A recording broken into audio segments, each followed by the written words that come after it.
Hello, loyal blog readers. Welcome to our weekly Class Action Wire. I'm joined by my friends and colleagues today, Jesse Stavis and Brian Sullvian, and we're going to talk about ERISA class actions today. Can you two give us a high-level view of the class action landscape in 2022? Sure. Great to be here, Jerry. The bulk of cases in this area over the last 2 to 3 years have primarily asserted that ERISA fiduciaries have breached their fiduciary duties, usually of prudence and loyalty. Plaintiffs will claim that ERISA plans have been offering expensive or underperforming investment options and charging participants excessive record-keeping and administrative fees. These claims are so popular that since 2020, more than 200 fee and expense cases have been filed. Thank you, Jerry. I would just add to Brian's summary that in general, it's challenging to beat ERISA class certification claims because these claims typically assert that discrete types of alleged plan mismanagement led to common injuries affecting large numbers of plan participants in similar ways. So plaintiffs usually don't run into the issues of typicality and commonality that we see in some other class action contexts. What that means is that early dismissal is often a defendant's best hope to avoid the burden and expense of discovery. Well, my own personal experience, defense of class actions under the ERISA statute for employers tend to be big ticket and expensive and serious pieces of litigation. How did employers do in 2022 when it came to the scorecard for class certification grants or denials? Not very well. In 2022, the plaintiff's bar succeeded in obtaining class certification in 78% of these cases.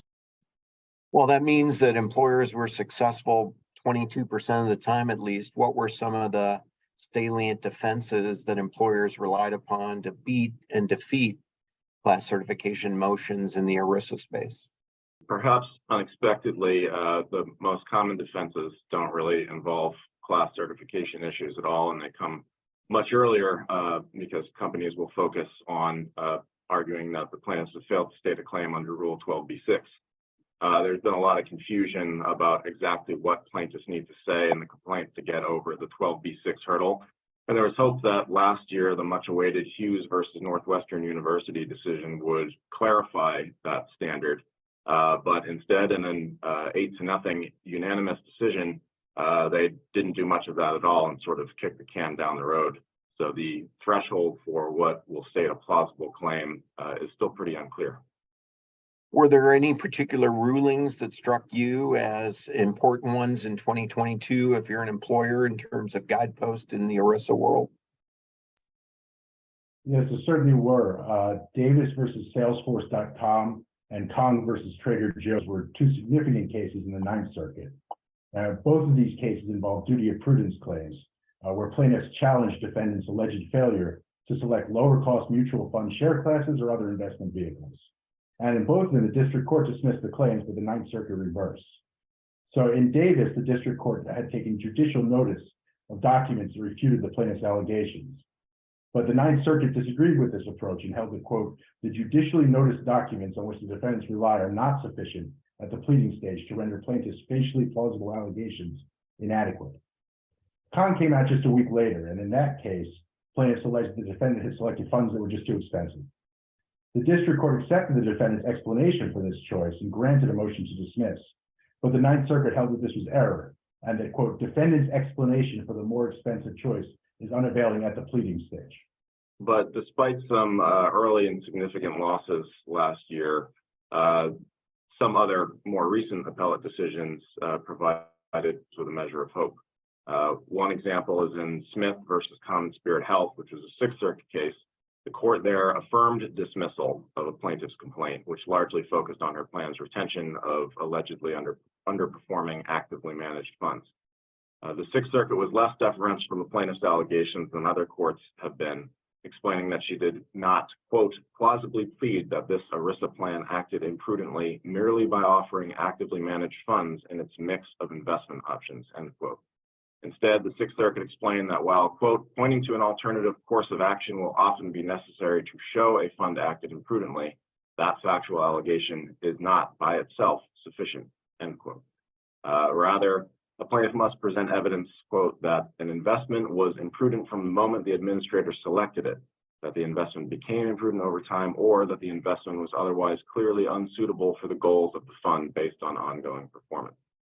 And so the Sixth Circuit reached a similar conclusion with regard to the plaintiff's claims concerning excessive record-keeping fees.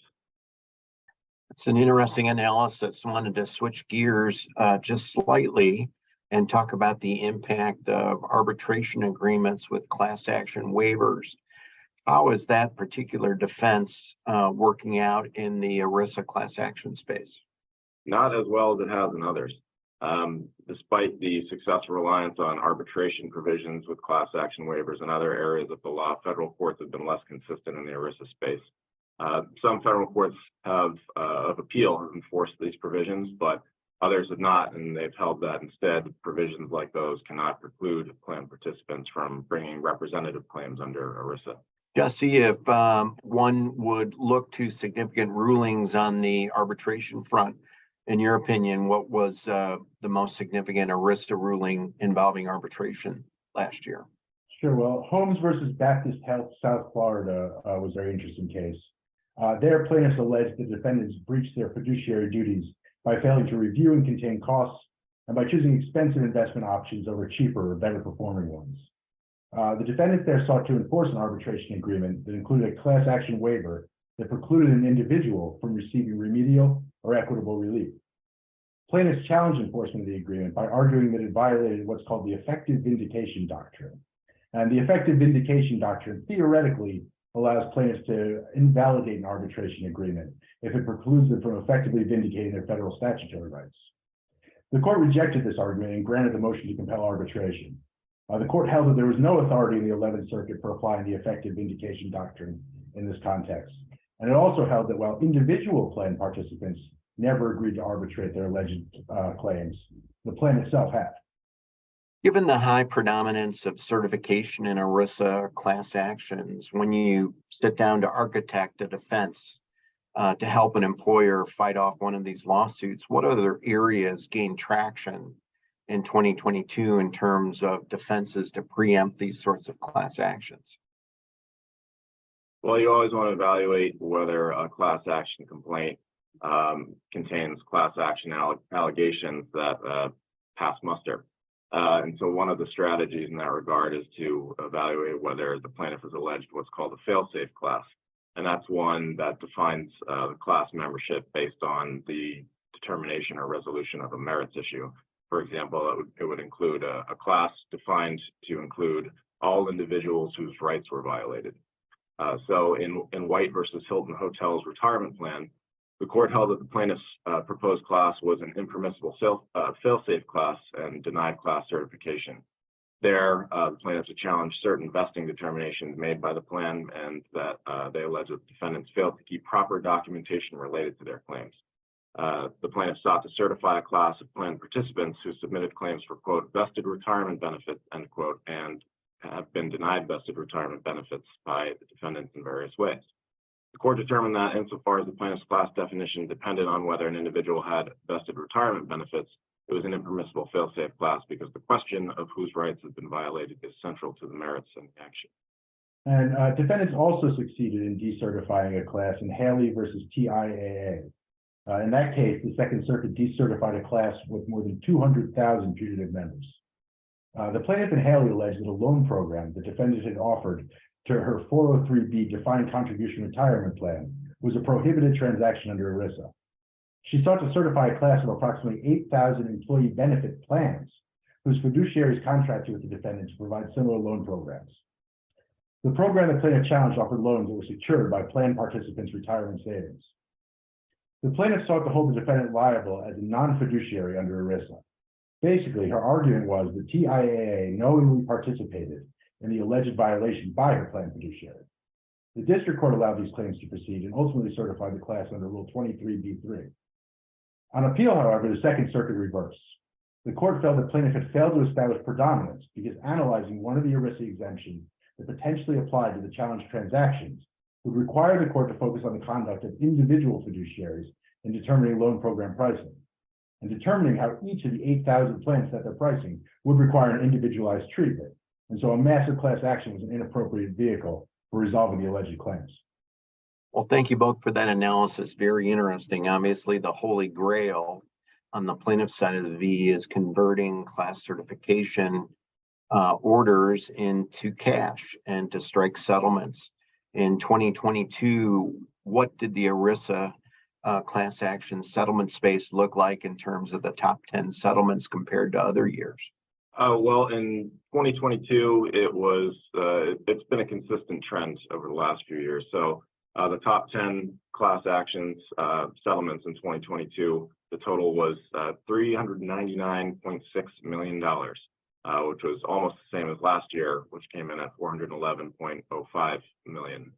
And the top 10 values over the preceding 4 years have been essentially flat. Jesse, what would you say to corporate counsel in terms of the signal of what that sort of settlement activity means for 2023? Well, without additional guidance from the Supreme Court, plaintiffs are going to continue to have success fending off defense challenges to standing and the satisfaction of Rule 23A's commonality, typicality, and adequacy requirements based on factual differences between the representative and class claims and the enforceability of mandatory arbitration and class action waiver provisions. Without further clarifying guidance from the Supreme Court, ERISA class action litigation will remain an active area with significant financial upside for the plaintiff's bar and high defense and settlement costs for defendants in 2023. Well, thank you, Jesse and Brian, for your thought leadership and joining us on the weekly podcast. Loyal blog readers, would like to hear from you, and thank you so much for tuning in and joining us for our discussion on ERISA class action litigation. Have a great day.